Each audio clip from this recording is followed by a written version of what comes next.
शेतकरी बंधू भगिनींनो नमस्कार. खरीप पिके उत्पादन तंत्रज्ञान प्रशिक्षण कार्यक्रम 2024 मध्ये मी आपल्या सर्वांचे स्वागत करतो.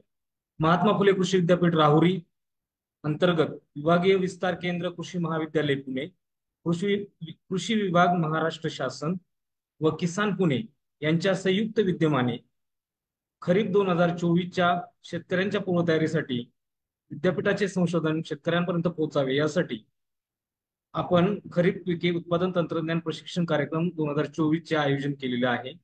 सदर कार्यक्रमाची सुरुवात करण्या अगोदर आपण कार्यक्रमाची सुरुवात आपण विद्यापीठ गीताने करूया. अन्नं बहुपूर्वित तदव्रतम्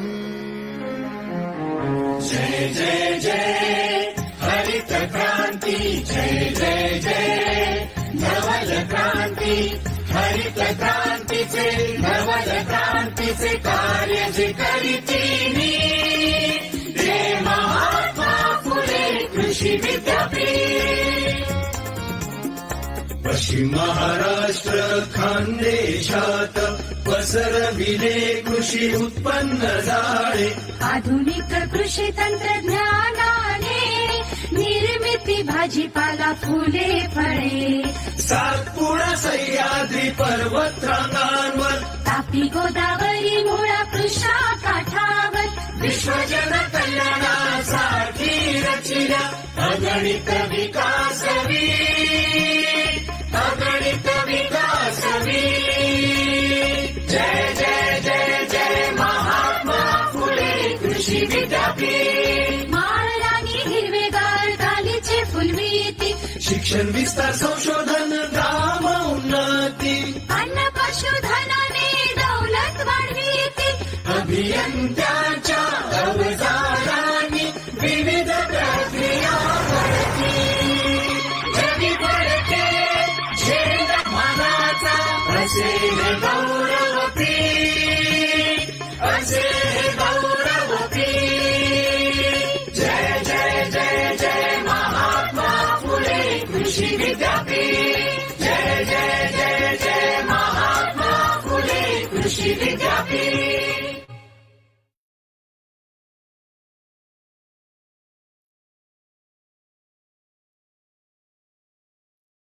धन्यवाद सर. शेतकरी बंधू भगिनींनो, महात्मा फुले कृषी विद्यापीठ राहुरीचे सन्माननीय कुलगुरू डॉक्टर प्रशांत कुमार पाटील सर यांच्या मार्गदर्शनाखाली विद्यापीठामध्ये झालेले संशोधन शेतकऱ्याच्या शेतापर्यंत पोहोचवण्यासाठी यावर्षीच्या खरीप 2024 हंगामामध्ये हे संशोधन पोहोचावे शेतकऱ्यांपर्यंत यासाठी आपण खरीप पिके उत्पादन तंत्रज्ञान प्रशिक्षण कार्यक्रम 2024 चे आयोजन केलेले आहे. सदर कार्यक्रमामध्ये खरीप हंगामामध्ये पश्चिम महाराष्ट्र तसेच उर्वरित महाराष्ट्रामध्ये घेतल्या जाणाऱ्या प्रमुख पिकांच्या उत्पादन तंत्रज्ञानाविषयी तज्ञ मार्गदर्शक आपल्याशी संवाद साधणार आहेत. आजच्या दिवशी जे 21 जून 2024 रोजी आज आपण या कार्यक्रमामध्ये निमंत्रित केले आहे डॉक्टर विवेक शिंदे सर यांना. हे वनस्पती रोगशास्त्रज्ञ आहेत. अखिल भारतीय समन्वित मका पिके संशोधन प्रकल्प महात्मा फुले कृषी विद्यापीठ राहुरी येथे. आणि आपण त्यांना विषय दिलेला आहे मका पिकातील एकात्मिक रोग व कीड नियंत्रण. कालच आपण डॉक्टर कराड सर यांचं मका पीक लागवड तंत्रज्ञान याविषयी मार्गदर्शन ऐकलेले आहे. त्याला लागूनच मकेचे किडी आणि रोग यांचं नियंत्रण कसं करायचं या संदर्भात आपण हे आज सरांना निमंत्रित केलेलं आहे. विवेक शिंदे सर यांना 20 वर्ष विद्यापीठ सेवेमध्ये शिक्षण व संशोधन या कामामध्ये अनुभव आहे. सरांनी आतापर्यंत जवळजवळ 42 संशोधन पर लेख आंतरराष्ट्रीय व राष्ट्रीय जर्नल्स मध्ये लिहिलेले आहेत. त्यांनी जवळजवळ 30 विस्तार लेख शेतकऱ्यांच्या माहितीसाठी लिहिलेले आहेत. त्यांनी 5 घडी पत्रिका विद्यापीठाने प्रकाशित केलेल्या तयार केल्या आहेत. तसेच रेडिओवरती 5 रेडिओ टॉक व 2 मुलाखती त्यांच्या टीव्हीवर झालेल्या आहेत. त्याचप्रमाणे सोयाबीनच्या अग्रणी आणि मका पिकाच्या फुले उमेद व फुले चॅम्पियन या वाणांमध्ये वाणांच्या प्रसारणामध्ये त्यांचा भाग आहे. विवेक शिंदे सरांनी यापूर्वी गहू गेरवा संशोधन केंद्र महाबळेश्वर येथे काम केले आहे. तसेच त्यांनी संत्रावर्गीय पिकांमध्ये काम केलेले आहे आणि मागील 6 वर्षापासून ते मका पिकामध्ये वनस्पती रोगशास्त्रज्ञ म्हणून काम करत आहेत. तर मी सरांना विनंती करतो की त्यांनी त्यांच्या व्याख्यानाला सुरुवात करावी. धन्यवाद डॉक्टर विकास सर. आज या ठिकाणी महात्मा फुले कृषी विद्यापीठाचे आदरणीय कुलगुरू डॉक्टर प्रशांत कुमार पाटील सर यांच्या संकल्पनेतून खरीप पिके उत्पादन तंत्रज्ञान प्रशिक्षण कार्यक्रम 12 जून ते 16 जुलै या कालावधीत विभागीय विस्तार केंद्र पुणे, कृषी विभाग महाराष्ट्र शासन आणि किसान पुणे यांच्या सहकार्याने होत आहे. तर यामध्ये आजचं जे मार्गदर्शनाचं सत्र किंवा चर्चा जी करायची आपल्याला ती करायची मकावरील रोग आणि कीड यांचं नियंत्रण. तर काल तुम्ही मका उत्पादन तंत्रज्ञान याविषयी माहिती घेतली आहे. विकास सर, स्क्रीन दिसतंय माझं? हो सर, सुरू कर.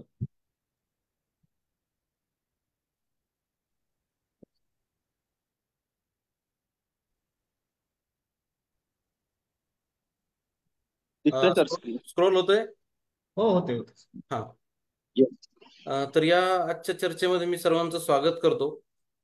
साधारणपणे मका हे पीक या 20 वर्षापासून या पिकाखालील क्षेत्रामध्ये खूप मोठ्या प्रमाणात वाढ होत आहे. आपण काल पाहिलंच असेल. अमेरिका, चीन आणि ब्राझील एकूण जागतिक उत्पादनाच्या 45% या 3 देशांमध्ये उत्पादन होतं. भारताचा विचार केला तर भारताचा क्षेत्राच्या दृष्टीने 4था क्रमांक लागतो, परंतु उत्पादनाच्या दृष्टीने त्याचा 6वा क्रमांक लागतो. अमेरिकेची उत्पादकता जी आहे ती 10 टन प्रति हेक्टर इतपत आहे आणि चीनची 6 टन आहे. तर भारताची एका सरासरी उत्पादकता ही 3 टनापर्यंत आहे. तर या उत्पादकतेचा हा फरक जो आहे तो त्याच्यासाठी आपल्याला जे का उत्पादन तंत्रज्ञान असेल किंवा कीड व रोगांपासूनचं नियंत्रण असेल, हे जर योग्य प्रकारे केलं तर निश्चितपणानं आपण या उत्पादकता ही वाढवू शकतो. आपल्या महाराष्ट्र राज्यातील काही भागातले जे शेतकरी आहेत, जसं नाशिक असेल, औरंगाबाद विभाग असेल, सांगली असेल, सोलापूर असेल, एकरी 40 क्विंटल म्हणजे सरासरी हेक्टरी 10 टनापर्यंत उत्पन्न घेतात. त्याच्यासाठी पूर्ण त्यांचं एकात्मिक तंत्रज्ञानाचा अवलंब जे करतात त्यामुळेच हे शक्य होतं. तर अशा मका पिकांमध्ये महत्वाचे जे रोग आणि किडी आहेत त्या संदर्भात आपण माहिती घेऊया.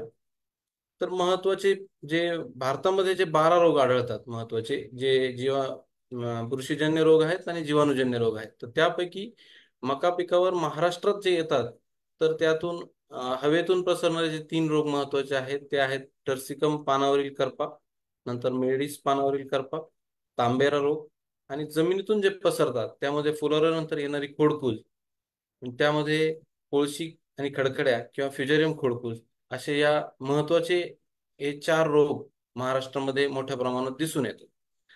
त्याबद्दल आपण एका क्रमाने त्याचे लक्षणं आणि माहिती पाहूया. तर टर्सिकम पानावरील करपा हा बुरशीजन्य रोग आहे. तर आता समोर तुम्ही स्क्रीनवर बघत असाल तर त्याची लक्षणं कशी आहेत आणि याचं अनुकूल हवामान याला कसं पोषक असतं या रोगाच्या वाढीसाठी. कुठलाही रोग येण्यासाठी त्या रोगाला अनुकूल हवामान लागतं, त्या रोगाला बळी पडणारी जात लागते आणि अशा वातावरणामध्ये तो रोग बळावतो. तर अनुकूल हवामान म्हणजे कसं, खरीप हंगामामध्ये पाऊस झाल्यानंतर उबदार आणि अधिक आर्द्रतायुक्त हवामान जर असेल तर या रोगाची प्रादुर्भाव सुरुवात होते या रोगाच्या प्रादुर्भावासाठी.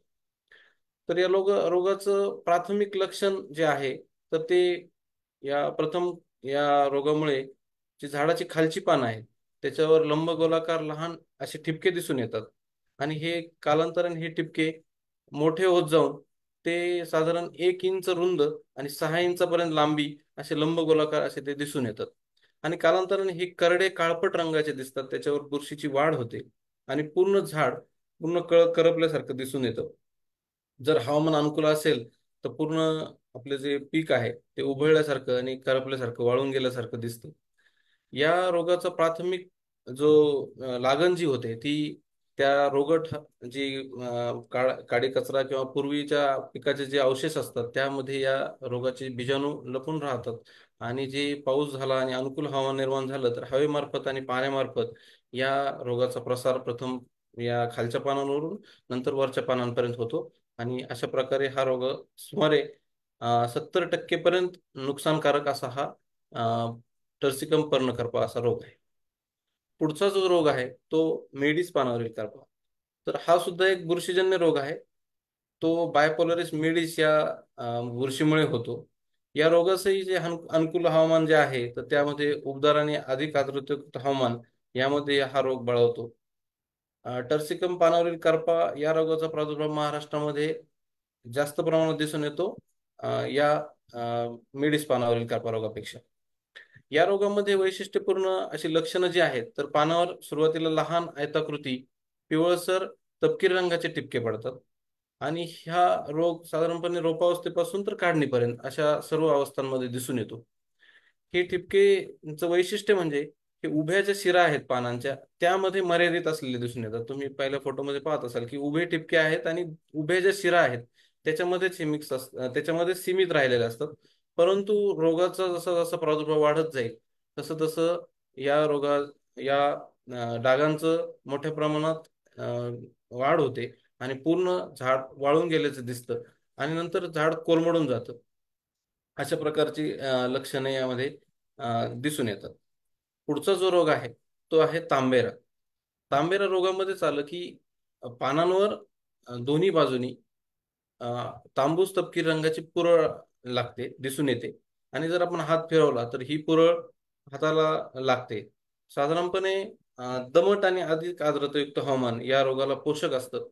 आणि या रोगाच्या वाढीसाठी 100% पर्यंत जी आर्द्रता असते जेव्हा जास्त प्रमाणात रिमझिम पाऊस पडतो आणि पानावरचा ओलावा हा साधारणपणे 3 ते 6 तासापर्यंत पानावरचा ओलावा टिकून राहतो त्यावेळी या बुरशीचे बीजाणू हे त्या पानामध्ये उतरतात आणि त्या रोगाची वाढ होते आणि त्या रोगाची पावडर तयार होऊन ती पावडर वाऱ्याच्या सहाय्याने एका पिकापासून दुसऱ्या म्हणजे जे आपण म्हणतो हेल्दी पीक असेल त्याच्याकडे रोगकारक हे बुरशी इकडून तिकडे वाऱ्याद्वारे पसरते.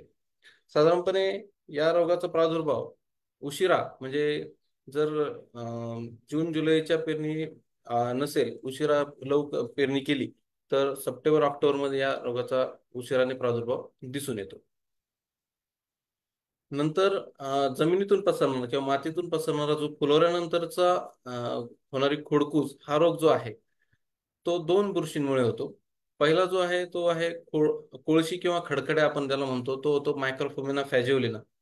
तर साधारणपणे या रोगाची लक्षणे म्हणजे फुलवल्यानंतर पाण्याचा ताण जर असेल आणि हवेतील तापमान जर वाढलं तर या रोगामध्ये पिकाची वरची पाने वाळतात आणि झाड कोलमडतं. झाडाच्या जमीनलगतच्या कांडे जर पाहिले साधारणतः खालचे 5 कांडे जर आपण पाहिले तर त्यावर करडे पिवळसर टिपके पडलेले दिसतात. आणि असं झाडाचं खोड जर आपण उभं कापून पाहिलं तर त्यामध्ये काळपट कोळशासारखी पावडर दिसून येते आणि आतला पूर्ण भाग काळपट झालेला दिसून येतो. याच्यामुळं कंस जे आहेत ती सुद्धा कोलमडून जातात आणि भरत नाहीत आणि दाणे अगदी कोमेजून जातात.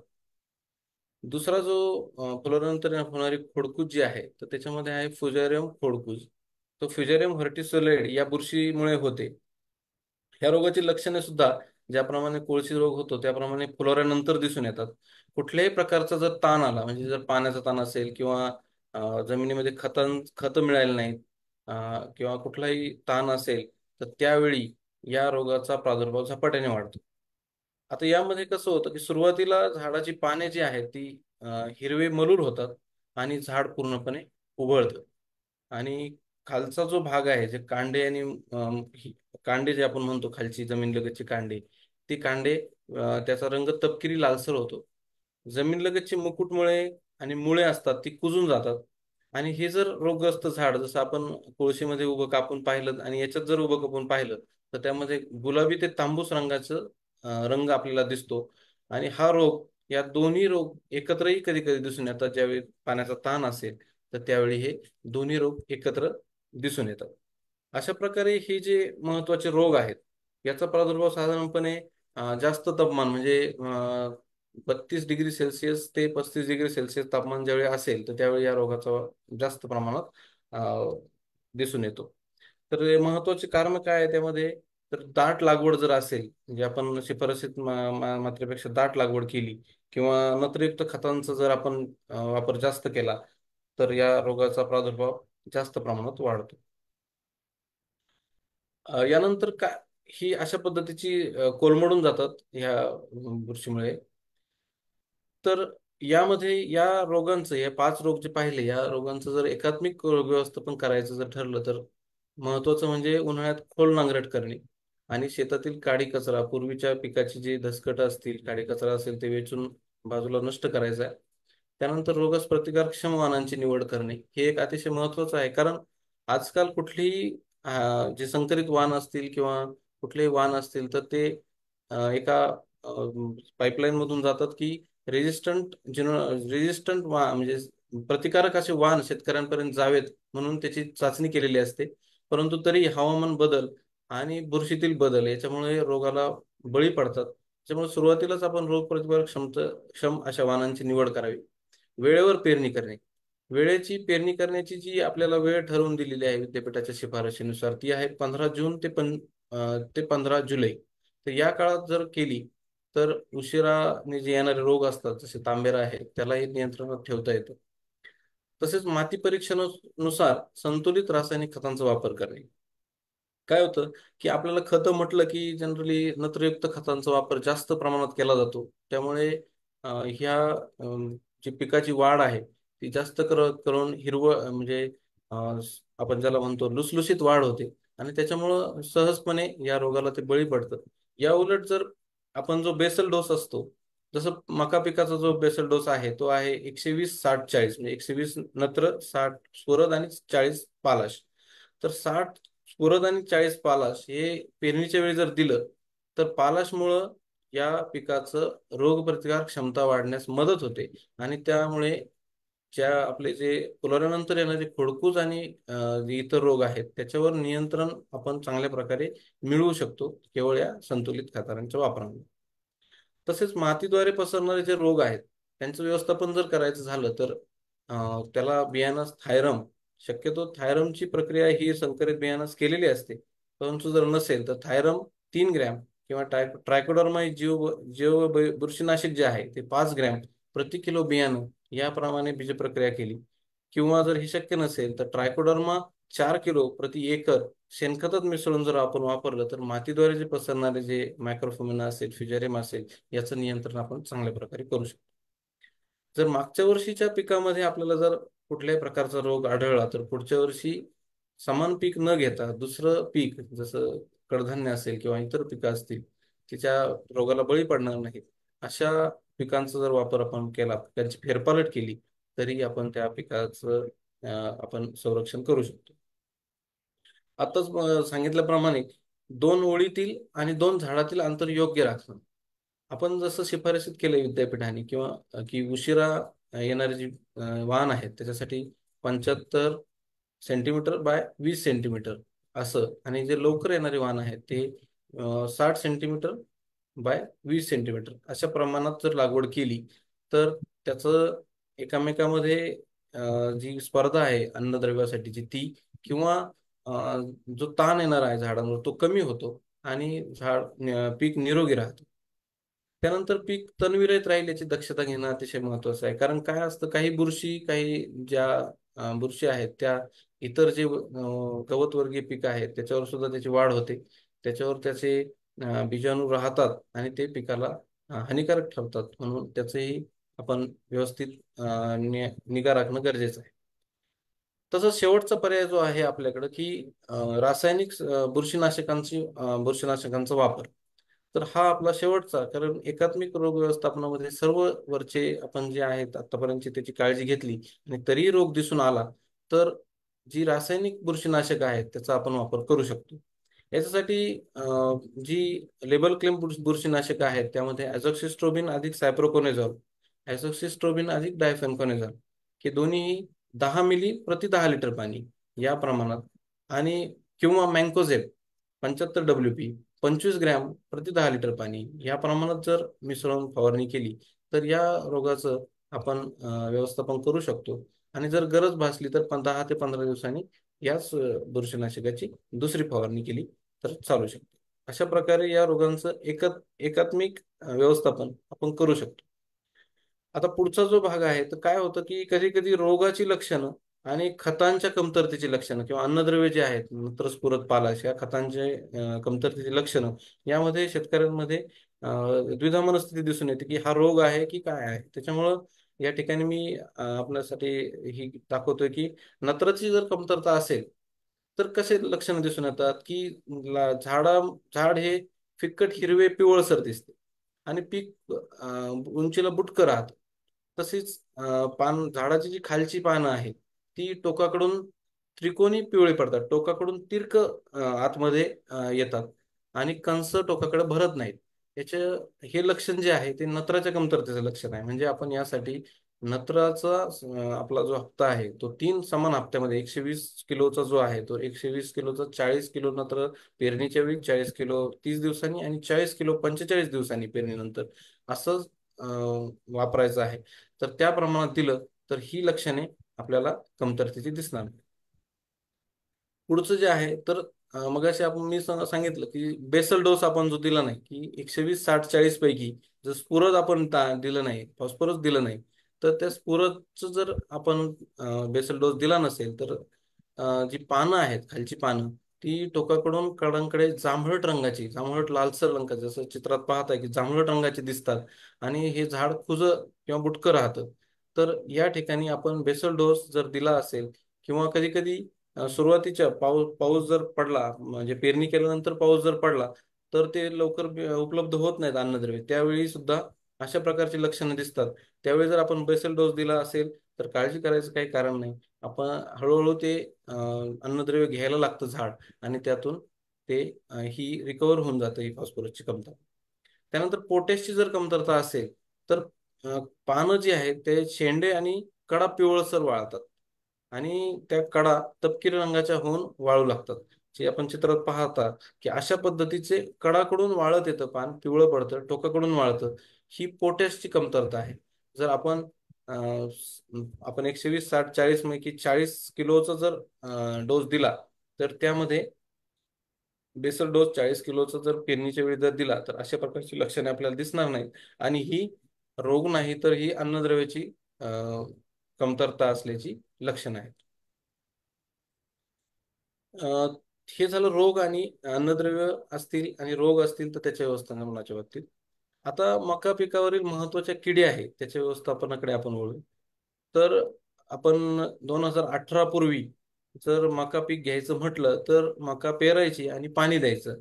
बाकी मक्याला कुठल्याही प्रकारचा फवारा किंवा मक्याला कुठल्याही प्रकारचं संरक्षण करण्याची वेळ येत नव्हती. परंतु 2018 मध्ये अमेरिकन लष्करी अळीचा प्रादुर्भाव महाराष्ट्रामध्ये किंवा भारतामध्ये पहिल्यांदा झाला मे 2018 मध्ये. आणि तिथपासून पुढे अमेरिकन लष्करी अळी ही महत्वाची पीक खरं तर आपल्या चर्चेचा 50% भाग व्यापणारी खरं तर ही एकच अमेरिकन लष्करी अळी आहे. त्यानंतर काही दुसऱ्या ज्या महत्वाच्या किडे आहेत त्यामध्ये ठिपक्याची खोडकीड, तसेच गुलाबी अळी किंवा गुलाबी खोडकीड, आणि कमी महत्वाची म्हणजे कुठल्या कणसे पोखरणाऱ्या अळी आणि मावा ही अतिशय कमी आर्थिक नुकसान करणाऱ्या ह्या शेवटच्या दोन अशा या महत्वाच्या किडे आहेत. त्याविषयी आपण आता चर्चा करू. तर अमेरिकन लष्करी अळी ही भारतामध्ये 2018 मध्ये याचा पहिल्यांदा प्रथमतः प्रादुर्भाव दिसून आला. त्याला इंग्रजीमध्ये फॉल आर्मीवर्म असे म्हणतात. तर त्याचं शास्त्रीय नाव हे स्पोडोप्टेरा फ्रुजिपेरडा असं आहे. याचं मूळ हे अमेरिकेत असल्यामुळे त्याला अमेरिकन लष्करी अळी असंही म्हटलं जातं. तर या अळीचा जो एकंदरीत जो पतंग असतो तर तो पतंग एका रात्रीमध्ये सुमारे 200 ते 500 किलोमीटर पर्यंत लांबपर्यंत उडून जाऊ शकतो. तसेच एका ठिकाणी अंडी घालण्याची क्षमता या मादीची 200 ते 1000 अंडी इतपत आहे. त्याच्यामुळे अतिशय मोठ्या प्रमाणात आणि मोठ्या भागावर याचा प्रादुर्भाव कमी वेळात होतो. या अळीचा प्रादुर्भाव पीक उगवून आल्यापासून पिकाच्या सर्व अवस्थांमध्ये दिसून येतो. आणि सुरुवातीला काय करते अळी, तर अळीची अंडी जी आहे ती पानाच्या खालच्या बाजूने हे पतंग घालतात किंवा पोंग्यामध्ये घालतात. त्यातून अळी बाहेर आली की ती त्याला एक बलूनिंग सिस्टीम म्हणतात, की एक प्रकारचा धागा ती सोडते आणि ती एका झाडापासून दुसऱ्या निरोगी झाडापर्यंत पोहोचते. आणि त्या ठिकाणी त्या पोंग्यामध्ये जाऊन आधी पान खरवडून खाते आणि नंतर त्याला ती खरवडून खाल्ल्यामुळे पारदर्शक जाळीदार अशी पानं दिसतात. आणि त्यानंतर जशी जशी अळी, म्हणजे अळीच्या ज्या अवस्था आहेत मी तुम्हाला पुढच्या स्लाइडमध्ये दाखवतो, ती हळूहळू अळी जी मोठी होत जाते आणि ती पोंग्यामध्ये मोठ्या प्रमाणात या पानांना खाते. त्यामध्ये अळीची विष्ठाही दिसून येते आणि मोठ्या प्रमाणावर आपल्याला नुकसान होतं. तसंच ही अळी जी आहे तर ती कोवळा तुरा असेल किंवा कोवळी कंस असेल याच्यावरही आक्रमण करते आणि सुमारे 70 ते 80% पर्यंत या अळीमुळे नुकसान होते. या चित्रात दाखवल्याप्रमाणे सुरुवातीच्या अवस्थेमध्ये अतिशय लहान अळी ती खरवडलेली पानं खरवडलेली दिसतात. नंतर कोंबामध्ये ही मोठी अळी आणि नंतर तुऱ्यावर तसेच कंसामध्ये या अळीचा प्रादुर्भाव दिसून येतो. या अळीचा जीवनक्रम जो आहे तो साधारणपणे 24 ते 40 दिवसाचा आहे. जर तापमान आणि या अळीचा प्रादुर्भाव ज्यावेळी आता पेरणी होईल, पाऊस झाल्यानंतर जर पावसामध्ये खंड पडला तर या अळीचा प्रादुर्भाव जास्त प्रमाणात दिसून येतो. तर अंडी घातल्यानंतर 2 ते 4 दिवसात या अंड्यामधून अळ्या बाहेर पडतात. आणि या अळीच्या ज्या अवस्था आहेत, म्हणजे अळी लार्वल स्टेज आपण त्याला म्हणतो, तर अळीच्या ज्या अवस्था आहेत त्या 6 अवस्था आहेत. तर या 6 अवस्थांमध्ये पहिल्या 3 ज्या अवस्था आहेत त्या आपण नियंत्रित करू शकतो. नंतर 4, 5 आणि 6 याला नियंत्रण करण्यासाठी खूप कठीण जातं किंवा कुठलंही रासायनिक औषध याच्यावर नियंत्रण करण्यासाठी उपयोगात येत नाही. तर त्याच्यासाठी महत्त्वाचं आपण काळजी काय घ्यायची, तर आपण पिकाचं सर्वेक्षण करायचं. सर्वेक्षण करायचं म्हणजे काय, की दर दिवसाआड म्हणा किंवा दर दिवशी आपण पिकात जाऊन पेरणी केलेलं मक्याचं पीक पाहायचंय. त्यामध्ये साधारणपणे इंग्रजी डब्ल्यूच्या आकारात 5-5 झाडं, समजा एका लाईनमध्ये 5 झाडं निवडली तर दुसऱ्या लाईनमध्ये परत 5, तिसऱ्या लाईनमध्ये 5 असे आणि चौथ्या लाईनमध्ये 5 असं डब्ल्यूच्या आकारात जर गेलं आणि 20 झाडं आता आपण निवडली, त्यापैकी जर 2 झाडांना जर प्रादुर्भाव दिसून आला तर ते 10% त्याची प्रादुर्भाव झाला असं आपण समजायचं. आणि 10% झाल्यानंतर त्याची आर्थिक नुकसान पातळी त्यांनी ओलांडली आणि आता आपल्याला नियंत्रण करायचंय. अशा पद्धतीचे आपण ही कार्यपद्धती अवलंबायची. त्यानंतर ही कोशावस्थेत जाते. 7 ते 13 दिवस जमिनीमध्ये कोशावस्थेत जाते आणि नंतर पुन्हा त्याचा पतंग होतो. आणि हा पतंग मगाशी सांगितल्याप्रमाणे कित्येक शेकडो किलोमीटर प्रवास करू शकतो. आणि त्याची अळी ही 200 ते 1000 अंडी एका ठिकाणी एका म्हणजे अळीची मादीची अंडी घालते. तर त्याच्यामुळे ही लष्करी अळी अतिशय घातक अशी अळी आहे. तर याचे सर्वांचे आपण एकात्मिक कीड व्यवस्थापनामध्ये आपण नंतर पाहूया. त्यानंतर पुढची जी आहे ठिपक्यांची खोडकीड. ही जी आधीच ठिपके याच्यावर काही बॅलन्स आहे का? ठिपक्यांची खोडकीड जी आहे तर किती? ही शास्त्रीय नाव आहे कायलोपार्टेलस. तर ही जी आहे तर या रोपावस्थेमध्ये साधारणपणे या त्याच्या किडीचा आधी प्रादुर्भाव आपल्याला दिसून पेमेंट येतो. करायचं आणि बरोबर. नुकसान जे आहे तर जर ही लवकर जर आली तर 80% पर्यंत यामुळे नुकसान होऊ शकते. या अळीचा पतंग जो आहे तर तो असा गुच्छामध्ये पानाच्या खालच्या बाजूला अंडी घालतो. आणि ही अळी जी आहे तर तिच्या अंगावर जसं चित्रामध्ये पाहत आहे की असे एक मिनिट 4 मीटिंग चालू आहे टिपके आता टिपके आवाज. टिपकेचे नाही लाईन नाही, थांबा थांबा नाही थांबा. काळ्या लाईन दिसून येते. मी थोडा बोलतोय आणि मीटिंग मध्ये. शरीरावर असे ज्या टिपके दिसून बोला. येतात. हा बोला. आणि काय म्हणता? ह्या अळीचं डोकं जे आहे ते तपकिरी लालसर रंगाचं असतं. त्याच्यामुळे ह्या अळी तुम्ही ओळखू शकता. तर नुकसान कशी करते अळी ही, तर ह्या अळ्या जेव्हा अंड्यातून बाहेर येतात त्या अंड्यातून बाहेर आल्यावर पानाच्या पोंग्यामध्ये देठामध्ये जाऊन पानाचा कोवळा भाग खातात. कोवळा भाग खाल्ल्यामुळे काय होतं की पान जसं बाहेर येतं वाढ होताना तर त्यामध्ये बारीक बारीक छिद्र दिसतात आणि पान खरवडल्यासारखं दिसतं. साधारणपणे ही ती बाहेर येते आणि वाढणारा जो खोडाचा भाग आहे त्याला छिद्र करून आतला गाभा खाते. त्यामुळे तो पोंगा जो आहे किंवा सुरळी जी आहे ती वाळून जाते. चित्रात तुम्ही पाहत असाल गाभा मरतो आणि ती सुरळी वाळून जाते आणि या झाडाला खाडून फुटवे फुटतात. अशा प्रकारची जी लक्षणं आहे ती या ठिपक्याच्या खोडाळीमध्ये दिसून येतात. त्यामुळे त्यानंतर पुढची जी अळी आहे ती आहे गुलाबी खोडकीड. तर या गुलाबी खोडकीडचं शास्त्रीय नाव आहे सिसेमिया इन्फरन्स. ही साधारणपणे रब्बी हंगामात येणारी जी ठिपक्यांची खोडकीड जी आहे ती खरीप हंगामामध्ये मोठ्या प्रमाणात दिसते. गुलाबी खोडकीड जी आहे साधारणपणे रब्बी हंगामात थंडीच्या काळामध्ये या अळीचा प्रादुर्भाव दिसून येतो. तर या अळीमध्ये ह्या अळीची जी अंडी आहेत तिचं वैशिष्ट्य म्हणजे की देठाच्या जवळ पानाचे ज्यावेळी 3 ते 5 पानांवर पीक असेल रोपावस्थेतलं त्या देठाच्या आतमध्ये ही अंडी ती लाईन 3 ते 4 अशा लाईन मध्ये 4 अंड्याची लाईन असे दिसते. ती लाईन ओळखली की म्हणजे ही गुलाबी अळी आहे असं लक्षात येतं. ही अळीचा रंग हा फिक्कट गुलाबी ते पांढरट पिवळसर असतो आणि त्याच्यावर ठिपके नाहीत. अशा प्रकारची ही अळी दिसते.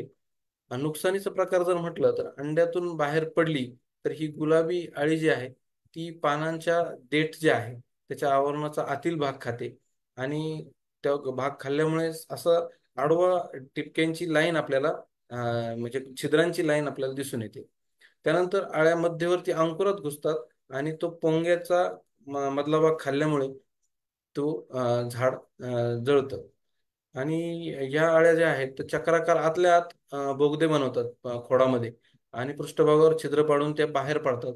ही जी छिद्र आहेत किंवा बोगदे जे आहेत तर ते त्या विष्ठेने अळीच्या भरलेले असतात. शेवटच्या चित्रात जर पाहिलं तर अशा प्रकारच्या या अळ्या अगदी समूहाने त्या खोडाच्या त्या बोगद्यांमध्ये दिसतात आणि त्या पूर्णपणे त्यामध्ये विष्ठा असते आणि असं बाधित झाड जे आहे ते पूर्णपणे सुकून मरून जातं.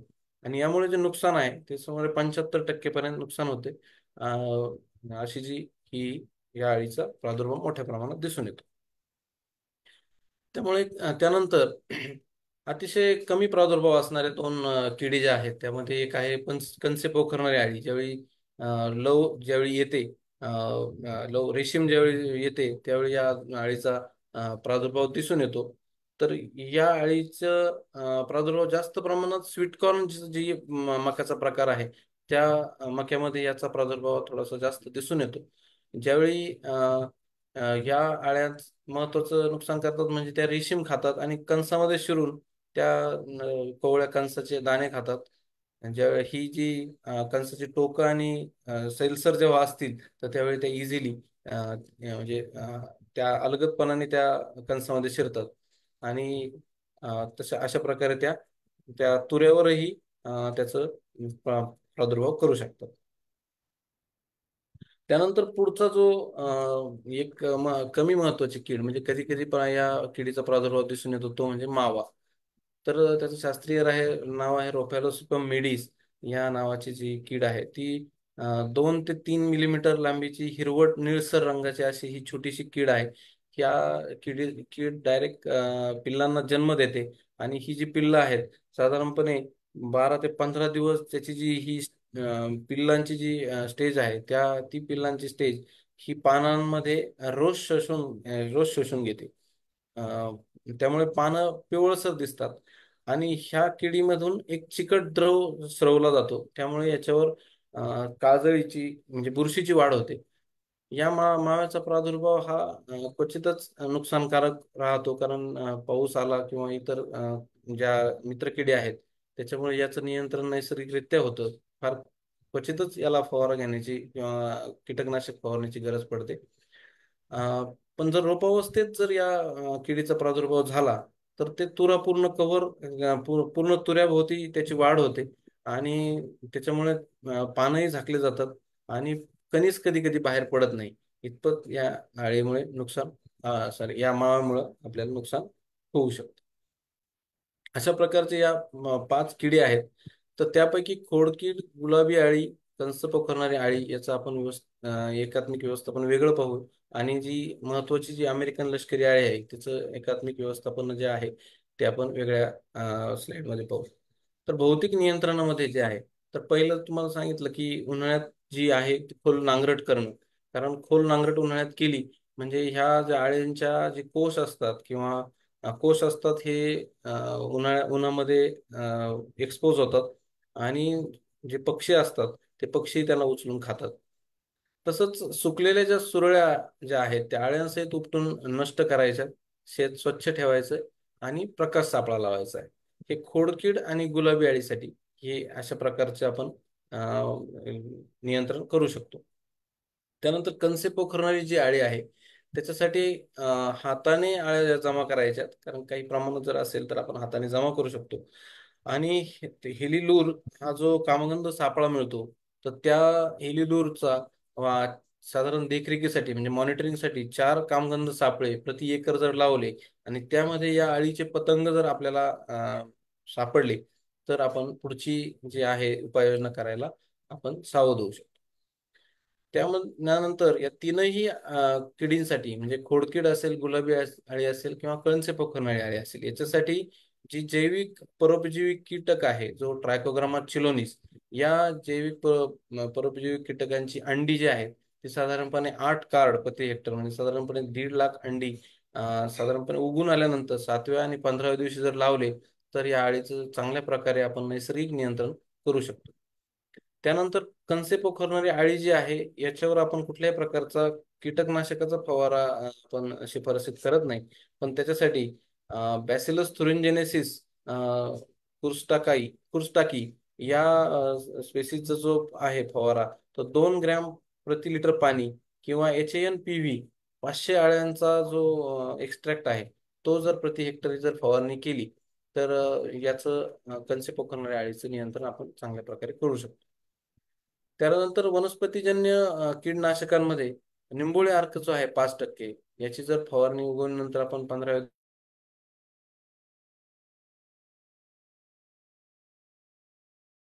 किंवा त्या अंडीतून अळी जरी बाहेर आली तर कडवटपणा त्या झाडामध्ये निर्माण झाल्यामुळे ती अळी ती झाड खात नाही आणि ती उपासमारीने मरते.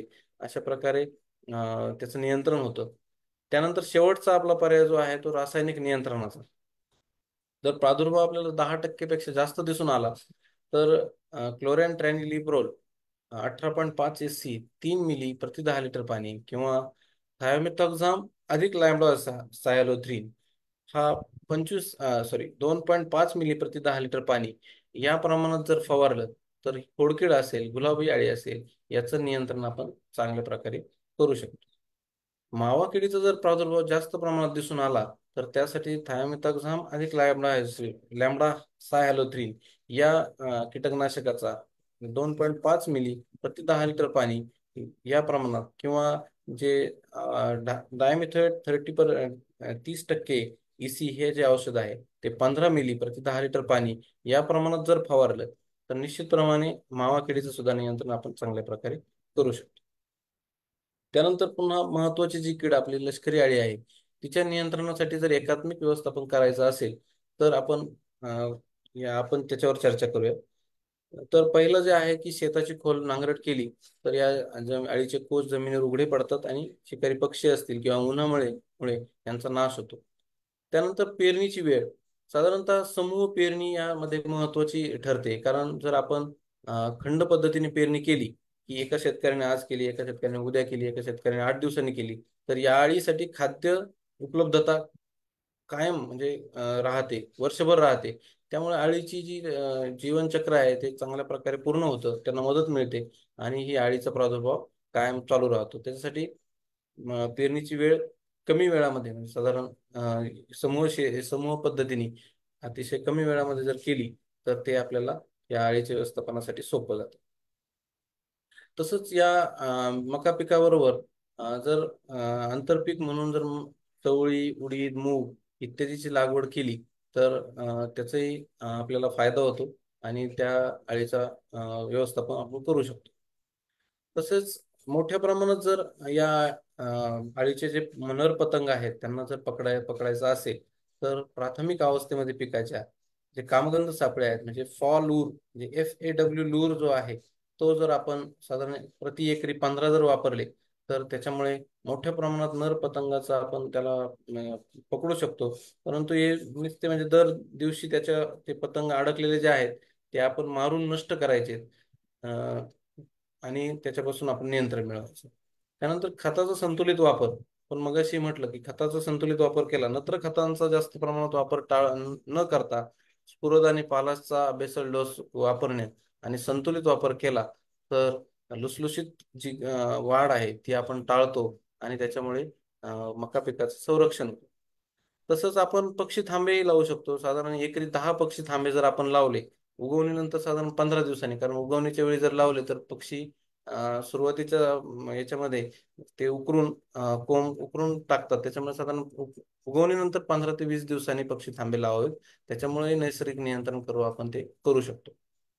त्यानंतर यांत्रिकी पद्धतीने म्हणजे कसं की आपण स्वतः शेतामध्ये फिरून अंडीपुंज असतील किंवा नवजात अळ्या असतील त्या पकडून जर आपण रॉकेल मिश्रित पाण्यात टाकून त्याचा नाश केला तरीही त्याचं नियंत्रण चांगल्या पद्धतीने होऊ शकतं.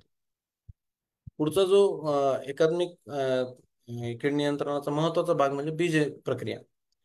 आजकाल बाजारामध्ये उपलब्ध असणारं संकरित सुधारित बियाणं जे आहे तर त्यामध्ये बुरशीनाशकाची बीज प्रक्रिया केलेली असते. त्याच्यामुळे त्याची प्रक्रिया केली नाही तरी चालेल. परंतु जर जी लष्करी अळीसाठी जी प्रक्रिया आहे ती आपल्याला करावी लागेल. त्याच्यासाठी क्लोरॅन-ट्रॅनिलिप्रोल 50% हा जो ह्या बाजारामध्ये उपलब्ध असणारा घटक आहे, क्लोरॅन-ट्रॅनिलिप्रोल 50% W/WFS हे औषध 6 मिली प्रति किलो. यानंतर जीवाणू संवर्धक ॲझोट्रोबॅक्टर असेल, PSB, KMB 25 ग्रॅम आणि शेवटी ट्रायकोडर्मा या जैव बुरशीनाशकाची 5 ग्रॅम प्रति बीजप्रक्रिया जर केली तर निश्चितपणानं आपलं 15 ते 20 दिवस म्हणजे उगवणीनंतर 15 ते 20 दिवस या अळीचा प्रादुर्भाव आपल्याला दिसून येत नाही आणि चांगल्या प्रकारे आपण नियोजन करू शकतो. आता बीजप्रक्रिया करताना त्याचा क्रम कसा ठेवायचा तर इंग्रजी अक्षर जे आहेत FIR म्हणजे काय तर फंजीसाईड म्हणजे बुरशीनाशक, नंतर आय म्हणजे इन्सेक्टिसाइड म्हणजे कीटकनाशक, नंतर आर म्हणजे रायझोबियमचा अर्थ म्हणजे जैविक बायोफर्टिलायझर किंवा जैविक खत आणि शेवटी जैविक बुरशीनाशक असा जर क्रम लावला तर ते योग्य पद्धतीने आपल्या पिकास लागू पडतं. नंतर लष्करी अळीचं जे जैविक कीटकनाशक लष्करी अळीच्या बाबतीत जी वापरायची तर त्यामध्ये या नैसर्गिक जे मित्र कीटक आहेत त्यांचं संवर्धन करायचं असेल तर विविध प्रकारची फुलझाडे आहेत, कडधान्य आहेत याचा आंतरपीक म्हणून वापर केला तर या मित्र कीटकांचं आपण संवर्धन करू शकतो. आणि त्यानंतर महत्वाचं म्हणजे परोपजीवी कीटक जो आहे टिलोनोमस रिमस एकरी 10,000 किंवा ट्रायकोग्रामा प्रिटिओसम एकरी 50,000 या प्रमाणात ज्यावेळी आपण कामगंध सापळ्यामध्ये 3 पतंग जर आढळले प्रतिदिवस तर हे जे आहेत टिलोनोमस रिमस आणि ट्रायकोग्रामा प्रिटिओसम एका आठवड्याच्या अंतराने 2 वेळा जर शेतात सोडले तर नैसर्गिक आपण याचं नियंत्रण मिळू शकतो. तर हा जो आहे त्याचं कार्ड कसं लावायचं हे पानाच्या खालच्या बाजूने लावायचं. नंतर रोपावस्थेत जे आहे तर ते लवकर येणारे 5% पर्यंत नुकसान जर आढळलं म्हणजे साधारण 40 झाडामध्ये एक झाड या प्रमाणात जर आपल्याला दिसून आलं तर मेटॅरायझम रिलाय किंवा मेटॅरायझम ॲनिसोप्ली ही जी जैव बुरशीनाशक आहे त्याचं 5 ग्रॅम प्रति लिटर पाणी या प्रमाणात जर फवारणी केली तर आपण चित्रामध्ये पाहत आहे की जी अळी आहे तिच्यावर या जैविक मेटॅरायझम रिलायची वाढ होऊन त्या अळ्या मरतात आणि अतिशय चांगल्या प्रकारे खरीप हंगामात या अळीचं नियंत्रण हे मेटॅरायझम रिलायमुळे होतं. कारण या मेटॅरायझम रिलायला या खरीप हंगामामध्ये अतिशय पोषक वातावरण असतं वाढण्यासाठी. तसंच बॅसिलस thuringiensis कोर्स्टाकी हे सुद्धा औषध जे आहे ते 2 ग्रॅम प्रति लिटर पाणी या प्रमाणात जर वापरलं तर त्याच्यामुळेही आपण या अळीवर नियंत्रण मिळवू शकतो. त्यानंतर शेवटचा पर्याय जो आहे तो आहे रासायनिक कीटकनाशकांचा. तर जे जे आपलं वनस्पतीजन्य कीटकनाशक जे आहे जे आपल्याला सहजासहजी उपलब्ध होतं ते म्हणजे 5% निंबोळी अर्क किंवा आझाडिरेक्टिन 1500 ppm याचा 5 मिली प्रति लिटर पाणी असा जर वापर केला तर याचं नियंत्रण चांगल्या प्रकारे होऊ शकतं. साधारणपणे मका पिकामध्ये आम्ही काय सांगतो की 7चा पाढा यासाठी आपण वापरतो. मका पीक जे आहे तर 7च्या पाण्यामध्ये तर कसं तर 7व्या दिवशी याचं जो आहे की निंबोळी अर्काचा फवारा मारायचा आहे. 14व्या किंवा 15व्या दिवशी आपण जे दशपर्णी अर्क आहे त्याचा फवारा मारायचा आहे आणि 21व्या दिवशी मेटॅरायझम रिलाय असेल किंवा मेटॅरायझम ॲनिसोप्ली असेल त्याचा जर आपण फवारा केला तर अतिशय कमी खर्चामध्ये आपण या अळीचं योग्य पद्धतीने नियंत्रण करू शकतो. तसंच या अळीचं नियंत्रणामध्ये महत्वाची गोष्ट काय आहे, तर ही अळी साधारणपणे 40 दिवसापर्यंत या पिकावर मोठ्या प्रमाणात आणि नुकसानकारक पद्धतीने दिसून येते. एकदा का पीक 40 दिवसाचं म्हणजे या पिकाचं बाळसं जर तुम्ही टिकवून ठेवलं आणि 40 दिवसाच्या नंतर हे पीक गेलं की या अळीचा प्रादुर्भाव आपोआपच कमी होतो. त्यामुळे 40 दिवसापर्यंत या पिकाचं बाळसं टिकवून धरणं आपलं अतिशय महत्वाचं आहे. त्यानंतर जर या 10% जर आपल्याला प्रादुर्भाव दिसला शेतामध्ये, म्हणजे साधारणपणे मग सांगितल्याप्रमाणे जर 20 झाडामध्ये 2 झाडं जर आपल्याला प्रादुर्भाव असणारी दिसून आली, तर अ, या- जे केंद्रीय कीटकनाशक बोर्ड आहे यांनी शिफारस केलेली जी कीटकनाशकं आहेत त्यांची आपण याच्यासाठी फवारणी घेऊ शकतो. तर त्यामध्ये पहिलं आहे स्पिंटोरम 11.7% SC 5 मिली प्रति 10 लिटर पाणी. त्यानंतर आहे इमामेक्टिन बेन्झोएट अधिक प्रोपेनोफॉस 35% WDG 14 ग्रॅम प्रति 10 लिटर पाणी. त्यानंतर आहे ब्रोफ्लेनिलीड 20% SC 2.5 मिली प्रति 10 लिटर पाणी.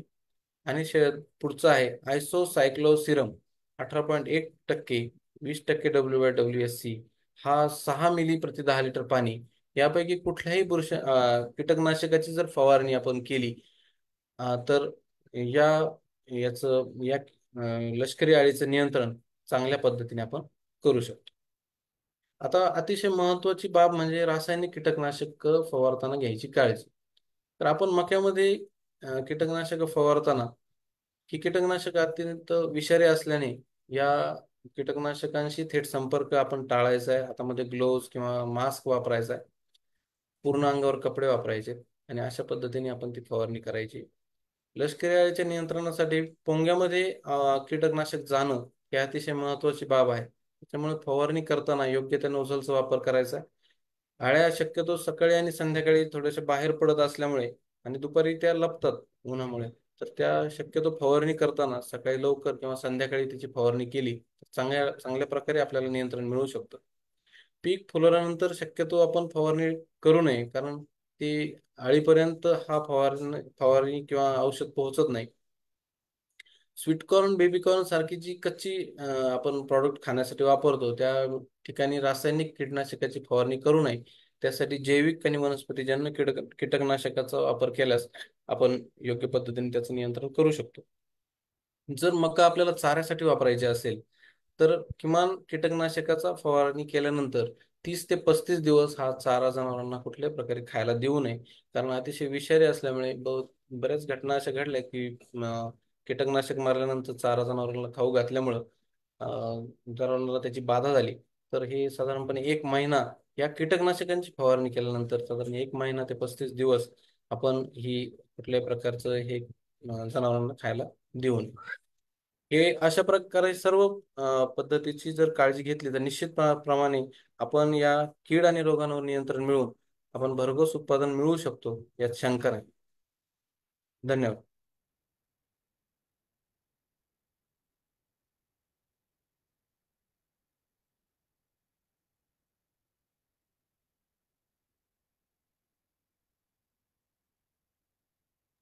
डॉक्टर विकास. शेतकरी बंधूंचे काही प्रश्न असतील, कोणाला काही विचारायचं असेल तर कृपया आपल्या शंका विचारा.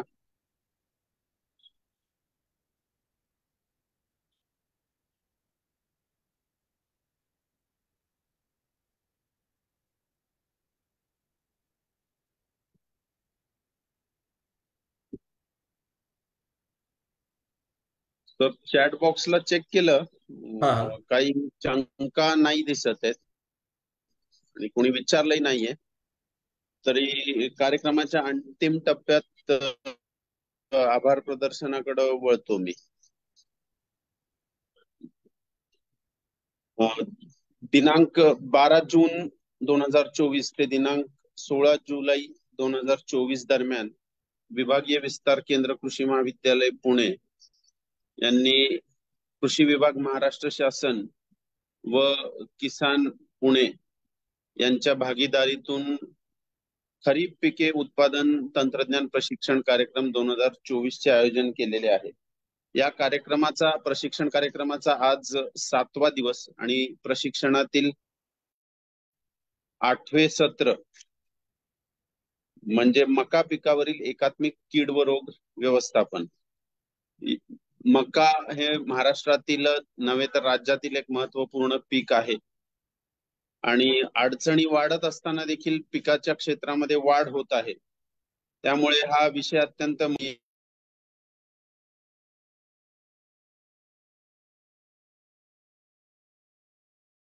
अजूतेकर म्यूट झाले तुम्ही.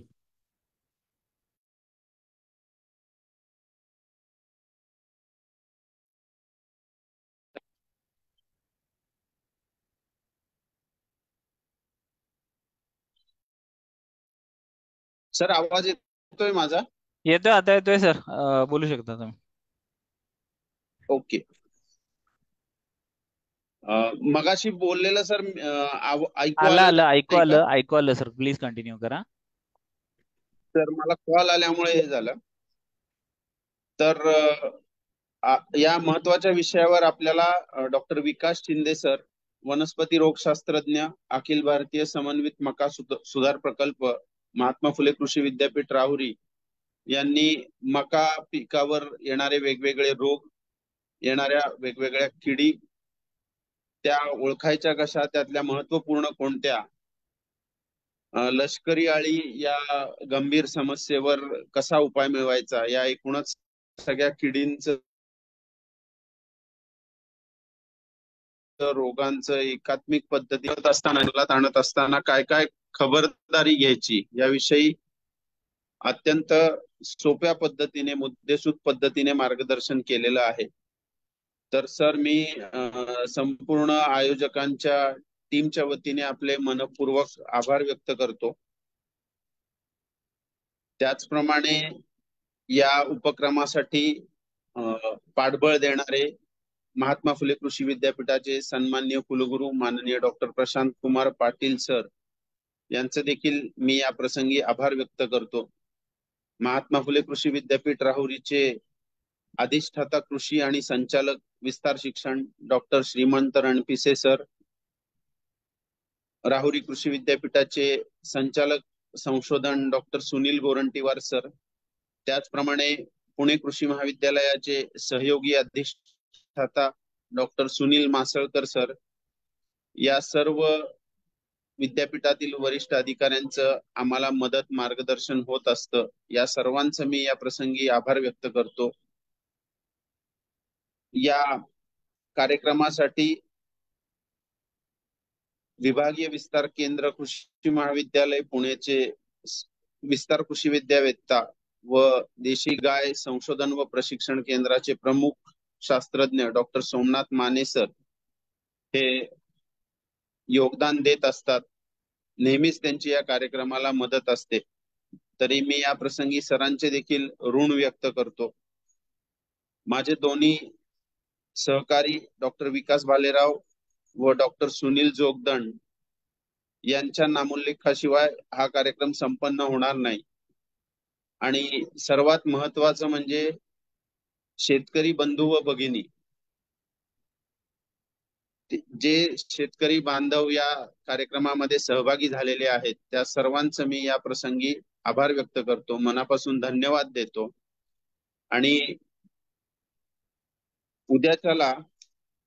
उद्या या प्रशिक्षण कार्यक्रमामध्ये खरीप भुईमुग उत्पादन तंत्रज्ञान या विषयावर डॉक्टर दीपक दहात सर, प्रमुख शास्त्रज्ञ तेलबिया संशोधन केंद्र जळगाव यांचं मार्गदर्शन होणार आहे.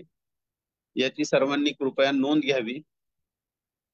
हे जाहीर करून मी आजचा कार्यक्रम येथे संपन्न झाला असं जाहीर करतो. थांबतो. धन्यवाद. धन्यवाद सर. Thank you sir.